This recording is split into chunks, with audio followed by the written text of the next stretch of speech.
ക്യാമറാമാനും camera അസിസ്റ്റൻറ്റും കയറിയിരുന്ന് ആളുകൾ manually പ്രവർത്തിപ്പിക്കുന്ന ക്രെയിനുകൾക്കുണ്ടായിരുന്ന അപകട സാധ്യതയിൽ നിന്നായിരിക്കണം ജിമ്മി ജിപ്പിൻ്റെ ഒക്കെ കണ്ടെത്തൽ. യഥാർത്ഥത്തിൽ മെക്കാനിക്കലി ഓപ്പറേറ്റ് ചെയ്യുന്ന ക്രെയിനുകളിൽ നിന്ന് മാനുവലി ഓപ്പറേറ്റ് ചെയ്യുന്ന ക്രെയിനുകളിൽ നിന്ന് ഓട്ടോമാറ്റിക് റിമോട്ട് വെച്ച് ക്യാമറാമാൻ കയറാതെ ഉപയോഗിക്കാവുന്ന ക്രെയിനുകളുടെ തുടക്കം അക്കേല ക്രെയിനാണ്. അക്കേല ക്രെയിൻ 72 അടി ഹൈറ്റ് വരെ പോകാം. അതിൽ ക്യാമറാമാനും ക്യാമറ അസിസ്റ്റൻറ്റും കയറണ്ട. അതിൽ ക്യാമറ ഫിക്സ് ചെയ്തിട്ട് താഴെ റിമോട്ടിൽ ഇരുന്നിട്ട് ഇത് ഓപ്പറേറ്റ് ചെയ്യുന്ന അക്കേല ഓപ്പറേറ്റർക്ക് ക്യാമറയെ ഓപ്പറേറ്റ് ചെയ്യാനും ക്യാമറയെ നിയന്ത്രിക്കാനും സാധിക്കുമായിരുന്നു. 72 ഫീറ്റ് ക്രെയിനിന് അക്കേലയ്ക്ക് ശേഷം പിന്നീട് വന്നത് ജിറാഫ് എന്ന് വിളിക്കപ്പെടുന്ന 32 അടി 34 അടി വരെ ഹൈറ്റ് പോകാവുന്ന ജിറാഫ് എന്ന് പറഞ്ഞ ക്രെയിനാണ്. അതിൽ 35 ഫീറ്റ് ജിറാഫിൽ 35 ഫീറ്റിലേക്ക് പോകുമ്പോൾ റിമോട്ടിൽ ക്യാമറ ഓപ്പറേറ്റ് ചെയ്യാം. 25 ഫീറ്റ് വരെ ക്യാമറാമാനും ക്യാമറ അസിസ്റ്റൻറ്റിനും കയറാം. അതായിരുന്നു ജിറാഫ് എന്ന് പറയുന്ന ക്രെയിനിൻ്റെ പ്രത്യേകത. അതിന് ശേഷം വരുന്നതാണ് ജിമ്മി ജിപ്പ് എന്ന പേരിൽ അറിയപ്പെടുന്ന ഈ ക്രെയിൻ അല്ലേ. ഇത് മെയ്ഡ് ഇൻ USA ആണ്. ഇതിൻ്റെ മാക്സിമം ഹൈറ്റ് 32 ഫീറ്റാണ്. ഈ ക്രെയിനിൽ ക്യാമറാമാൻ കയറേണ്ട കാര്യമില്ല. ഈ ഹെഡിൽ ക്യാമറ ഫിക്സ് ചെയ്യാം. ഇതിൻ്റെ മൂവ്മെൻറ്റ് ബേസിക്കലി ഇത് ട്രാക്കിൽ ഫിക്സ് ചെയ്യാം. അതാണ് ഇതിൻ്റെ ഒരു പ്രത്യേകത. അപ്പോൾ അകലേക്കുള്ള മൂവ്മെൻറ്റ്സ് എന്ന് പറയുന്നത് ഇപ്പോൾ താഴേന്ന് ഇങ്ങനെ മുകളിലേക്ക് പോകാം, മുകളിൽ നിന്ന് താഴേക്ക് വരാം, സൈഡിൽ നിന്ന് ഇങ്ങനെ പാൻ ചെയ്യാം, ലെഫ്റ്റ് റൈറ്റ് ലെഫ്റ്റ് പാൻ ചെയ്യാം.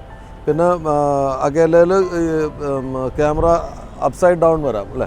അപ്സൈഡ് ഡൗൺ ഇങ്ങനെ തല കീഴായിട്ട് ക്യാമറ പ്രവർത്തിപ്പിക്കാം. അങ്ങനെയൊക്കെ ആയിരുന്നു അതിൻ്റെ. ജിമ്മി ജിപ്പിനുള്ള പ്രത്യേകത എന്ന് പറയുന്നത് ഇത് ട്രാക്ക് ഇട്ടിട്ട് ട്രാക്കിൽ ഇത് ഫിക്സ് ചെയ്യാം. ഈ ട്രാക്കിൽ മൂവ് ചെയ്യാം. ഈ ട്രാക്കിൽ മൂവ് ചെയ്തുകൊണ്ടിരിക്കുമ്പോൾ തന്നെ ക്യാമറ അപ്പ് പോവാം, ഡൗൺ വരാം, ലെഫ്റ്റ് റൈറ്റ് പാൻ ചെയ്യാം, റൈറ്റ് ലെഫ്റ്റ് പാൻ ചെയ്യാം. ആ മൂവ്മെൻ്റ് ഉണ്ട്. പിന്നെ ഇതിൽ റൊട്ടേഷൻ എത്ര പറ്റും? Touch 180 degree. 180 ഡിഗ്രിയിൽ ക്യാമറ ഇങ്ങനെ മൂവ് ചെയ്യാം. ഈ മൂവ്മെൻറ്റ് അപ്പോൾ ഈ ഇങ്ങനെ മൂവ് ചെയ്തുകൊണ്ടിരിക്കുമ്പോൾ തന്നെ ഇങ്ങനെ അപ്സൈഡ് ഡൗൺ പോയിക്കൊണ്ടിരിക്കുമ്പോൾ അല്ലെങ്കിൽ മുകളിൽ നിന്ന് താഴേക്കും അല്ലെങ്കിൽ താഴേക്ക് നിന്ന് മുകളിലേക്കോ അല്ലെങ്കിൽ ലെഫ്റ്റിൽ നിന്ന് റൈറ്റിലേക്കോ റൈറ്റിൽ നിന്ന് ലെഫ്റ്റിലേക്കോ പോകുമ്പോൾ തന്നെ ഈ ക്യാമറയ്ക്ക് ടോപ്പ് ആംഗിൾ പോവാം, ലോ പോവാം. ഇങ്ങനെ ക്യാമറയ്ക്ക് ഈ ഇതിൽ മൂവ്മെൻറ്റ് ചെയ്യാൻ പറ്റും. അതാണ് ജിമ്മി ജിപ്പിൻ്റെ പ്രത്യേകത. ഇപ്പോൾ മലയാളത്തിലും തമിഴിലും ഹിന്ദിയിലുമൊക്കെ ഏറ്റവും അധികം யூஸ் ചെയ്യുന്നത് ജിമ്മി ജിപ്പാണ്. ജിമ്മி ஜிப் இப்போ முதல்ல வந்து அக்கேலா கிரேன் நிறைய மலையாள படம் கூட ஒர்க் பண்ணியிருக்கேன். கண் எழுதி பொட்டும் தொட்டுன்னு அந்த ஒரு சாங். அப்போ வந்து இந்தியாவில் ജിമ്മി ജിപ്പ് എല്ലാം கிடையாது, അക്കേല மட்டும்தான். അക്കേലയിൽ അത് நிறைய ஒர்க் பண்ணியிருக்கேன். അക്കേല ഭയങ്കര ഹെവിയാണ്. പിന്നെ അത് ഫങ്ഷൻ ചെയ്യാൻ ഒരു 10 പേര് വേണം അല്ലേ? 10 പേര് മിനിമം വേണം. 4 ടൺ വെയിറ്റ് ആണ് അക്കേലയ്ക്ക്. ഇത് എന്ത് വെയിറ്റ് ഉണ്ടാവും? ഇത് 1.5 ടൺ. 1.5 ടൺ ഇതിന് വെയിറ്റ് ഉള്ളൂ. ഇതിന് 6 മെമ്പേഴ്സ്. ഇത് 6 പേരുള്ള ഒരു ക്രൂ ആണ് വരിക.